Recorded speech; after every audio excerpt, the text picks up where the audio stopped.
in my earlier days as a playwright, I used to write with Shakespearean English.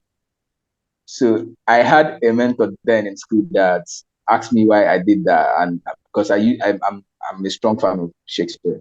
So he made me understand that Shakespeare wrote the way he wrote because at the time he was alive, that was the way people of that period interacted. So each time you read his work, it takes you back to that period. So he asked me a question.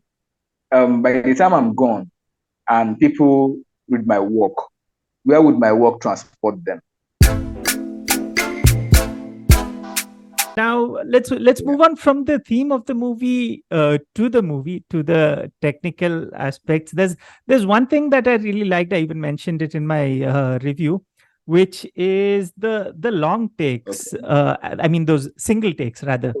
So, Those long five yeah, minute takes. So yeah. was that a creative call, or was that because of budget, or what was the main reason behind that? It was, I'll say three reasons. Mhm. Budget, which ended up being a, a reason from that of lack of knowledge.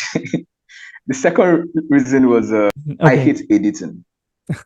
Okay. I hate I hate editing. Then, but the major reason was actually creative. So Okay. we in 2019 or 2020, I and my friend who cinematographed the film, we saw 1917. You know, so seeing, like, imagine if 1917 was shot another way, it wouldn't be as, this it wouldn't be as impactful as it is. So when we saw it, we were like, oh, this is amazing. And Mhm. of course, I've been a fan of Spielberg and his cinematographer, Janusz Kaminski. I don't know if I got that right well, but of course, I've been a fan of Spielberg, and Spielberg is a lover of 1 hours. So, so when we wanted to make the film, we started deliberating on the best way to shoot it, Mhm. and uh, I've also studied the new Hollywood thing that happened in the late 60s and early 70s. So we wanted to make a film that, from all perspective, breaks the rule of filmmaking in Nigeria. Got it. So Yeah. the one take thing gave us, and also we wanted a film that would look like it's not a film. Mhm. Like we wanted it to look like first of all, we wanted to shoot with what's it called? Is it Osmo DJI? I can't remember what it's called. But there's this portable camera, that you can actually put into slide into your pockets. The idea is to the idea is to make it look like someone was just there. This God point of view in pros, like someone was just there capturing the moment. Oh, So had yeah. it been broken at any point, it'll be like a cut from that. So Yeah. we wanted it to look like, yeah, something was just happening and someone was just lucky enough to like catch it. But then guess what? When we started shooting, we realized that shooting 1 hours was actually more like it actually costs more than shooting, because of course you need more lights, place it Okay. at strategic places so that and our Yeah. budget didn't allow us number of lights, and then to make Oh. matters worse, the place we rented equipment from, they sent us crappy cameras, because we wanted to move the camera more. So, but sometimes we move the camera and it will go off. So that was Yeah. why we had to double the cameras a lot. So lots of things anyway. So, but at the end of the day, we at the point we even felt like changing the idea, but before since we had started, let's stick to it, and you know, yeah, Oh, okay. And that also meant that you were heavily reliant on the talent, because they have to perform yeah, So, how many retakes did it take? I mean, when I'm thinking from the point of view of the talents, it must have been a pretty tasking job for The them. highest we took was the highest we took was 21, 21 or 23. So here's the thing, yeah. Uh the three the three guys in the film we are actually theater art graduates. Uh, that shows. Kizito, who played Ose, Yeah, graduated from UNN. Somadina graduated from Unizik Theater Arts. genetics. Kenerics graduated from theater arts. So, Yeah. but then I had to check in with the with everybody, with all the actors. I told them earlier enough that we'll be shooting doing one take only. So they're Wow. prepared. So I think they prepared their mind for it. So when we got there, initially it was a challenge for some of them, but at the point they went with the flow. Uh, what now can we expect from Oh, Ebuka? What's coming up next? I mean a lot. So my next film, the title is we've not actually made a public announcement yet, but all I'm going to say is that it's going to be a rom-com slash family drama. So Oh, I in Nollywood, due to how much one gets paid for directing, it's always a battle of making plenty films, you know. So early in my career, I had to when I decided to start directing features, I found a way to also produce my stuff. So I decided I'm only gonna make about 5 to 10 projects. So, but then my film appetite is quite eclectic. Like I yeah. don't really have like every genre. So because of the fact that I only have like 5 to 10 films to make, I want to make them across different genres. Talking of which, earlier you said 6 days of shooting, which I found to be very fascinating. So 6 days of shoot for a 1.5 hour film. What was the total length of the tape, or a total length of the recording which you had? Like, what's the total duration that reached the editing table at the end of the 6 day shoot? It was actually we everything we shot made it to. We didn't delete any scene. We didn't. We Everything we shot made it because the script is actually short. It is about 73 pages or thereabout. Oh, You okay. know, All right. I wanted it to be direct. So that before you know it, the film, like I wanted to be direct because it's my first feature, and of course I studied different filmmakers' first features, and I noticed that they're usually short because of lack of resources and all of that. So I had to make mine short, so that it'd be easy to shoot and it'd be, and before you notice that it's a low budget film, the film it's already ended, and you're like, okay, this is, and I also wanted it to have like a rewatch value. Okay, okay. Interesting. But still, even by those standards, if you say 1.5 hours of shoot in 6 days is also, that's a huge achievement. I'd say it's Okay, pretty. okay. If you notice, everything happens in one location majorly. Yeah, yeah. So I understand the. I mean, I've been in different productions, so I understand the logistics, uh, like what it takes to move actors around, move production around. So I didn't want to do that because Hmm. I knew I had only a few days to shoot. So we had Got to. it. So the fact that we are shooting on one location, so we're not wasting time on the road, moving the cast and crew to another, everything was just, they made it easier to like, and of course, there were days we shot more than 12 hours for most of the days. We'll be up till 4 in the morning shooting, and by 9 we are up already.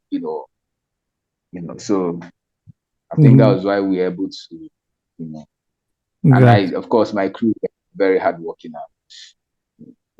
Amazing. Yeah, and I think the cast really did support you, the rest of the talent. Uh Yeah. yeah, so that is there. Uh and yeah, so now have you been approached by bigger production houses, or what's the scene on that? And where did you shoot your the film that you're working on right now? Was that also shot in Enugu? Yes, it was also shot in Enugu. Okay, So interesting. I'm actually trying to build something in Enugu, you know. So Nice. because majority of movies of that standard made in Nigeria are made in Lagos. So and at the point I got tired of seeing that Ikoyi bridge. I mean, you watch Mhm. Nollywood films, you often see that Uh, Ikoyi bridge, Okay, So I this is the first time I got to know the name of that bridge. oh Okay. yeah Yeah. So, talking of which, one thing that I've seen a lot of Nigerian critics, applauding okay. you for is for the use of Igbo language. In my earlier days as a playwright, I used to write with Shakespearean English. So I had a mentor then in school that asked me why I did that, and because I'm a strong fan of Shakespeare. So he made me understand that Shakespeare wrote the way he wrote because at the time he was alive, that was the way people of that period interacted. So each time you read his work, it takes you back to that period. So he asked me a question. By the time I'm gone and people read my work, where would my work transport them? So that was the first point of consciousness for me. Then I watched, was it Amadeus? The film about Wolfgang, what's his name? One of those famous composers, you know, I don't know why I can't remember his name. Wolfgang Amadeus, but he has a popular name that people know him with. So he wanted to, in a part of the film, he wanted to compose a song in, I think it was Germany, and he was told that German language was too, what was it called, backward or something for opera. But at the end of the day, he made it work, and So the third thing for me is the colonialism, what colonialism do is make you believe less in yourself, That's very true. you know. Yeah. So in school, when I was growing up, you could hear we had moments where you'd be punished for speaking your local language, you know. Yeah. But then I started reading Achebe, Antimamanda, and Shoyinka. Shoyinka will use Yoruba in his place. I'm like, okay. So when I decided to become a filmmaker, I told myself that my film would proudly show my history, like would proudly show who I am, represent me because I'm Igbo. If I were Yoruba, of course, I'll be making films in Yoruba, but I'm Mm. Igbo. I understand the Igbo language and culture better. So apart from the language, you could see there was a scene where um you, you could see them drinking pami, which is palm wine. It's a Yeah. local alcohol drink in. So Mm. I mean, I could have used any other wine, but to me, it's what's I mean, it's the wine of my people. So it's beyond the language. I want my film to echo what it feels like to be Nigerian. But because I'm Igbo, I have to make it what it feels like to be Igbo, which is also what it feels like to some extent, a bit of what it feels like to be Nigerian. Yeah. So it's not just a creative choice, and it's Oh, also a realism choice because it is the way people speak.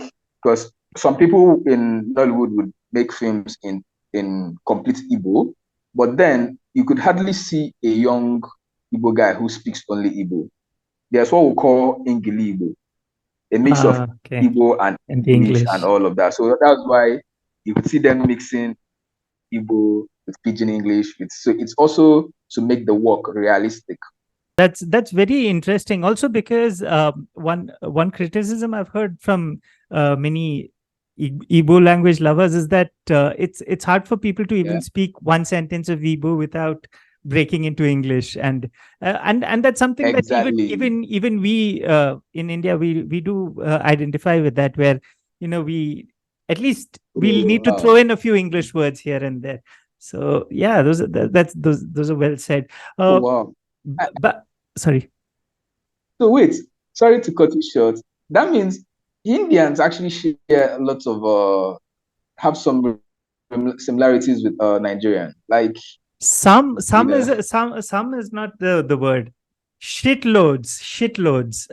Okay, well, oh wow. loads of similarities. I mean, I've the and I've never been to Nigeria, but I whatever I know is through the films and through whatever I've seen through other medias and interactions, and the similarities I can just go on and on all. Maybe I think I should find my way to India. Probably register for a film festival or something.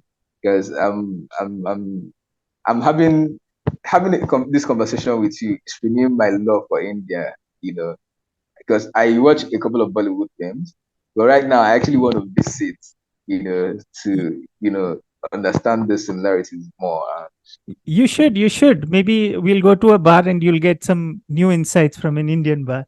Uh, right now, what you've done is commendable with this film. You've actually shown that in a limited budget, all you need is a vision, and you can go ahead and bring it to life. So, in the coming times, can Yeah. we see a lot more uh, Ebukas breaking into the Nollywood scene? Yes, Into of course, of course. I mean, the no one wants to remain. You can't remain upcoming forever. You correct. know. So, but the big vision for me is I feel there's a point when Nollywood lost their poetic license, because the kind of movies we grew up with, the kind of Nollywood movies we grew up with, we are more relatable to the average Nigerians than what we now have in the cinemas or on Netflix, you know. So, Got and it. I think it came when, I don't know, I can't really place what caused that, but I know that at the point, Nollywood lost um um particular license. So that was why when I decided to make film, I didn't really want to get investment from Nollywood producers or a Nollywood production house, because it wouldn't allow me the freedom to use my poetic license as a filmmaker. I keep saying poetic license because I came from poetry and all of that. Yeah. So part of my dream is, as over time, once I stabilize my finances, I would like to, invest in other upcoming filmmakers, you know, give this one five, give this one 10 or whatever, so that, and give them that freedom to do whatever they want to do. The kind of freedom I was able to give myself, because it's not every creative, like, it's hard to see a creative like me who also understand business to an extent. Mm. So, but that doesn't mean that they don't have the right to tell their stories the way they would want to. So I want to be that producer that approach upcoming filmmakers and say, okay, this is your dream. If you could find a way to write a low budget stuff, take this amount and go do whatever you want to do. But that doesn't mean I don't want to do the mainstream thing. Yeah. But it's still mainstream, but with some level of integrity to it. Because I mean, we have uh, in America, we have people like Spielberg, Mhm. who, even though he was a mainstream American filmmaker, he's a mainstream American filmmaker. His film retained his integrity, like, you know, and all of that. So even though I expect to grow and, do more mainstream things, I'm not going to lose the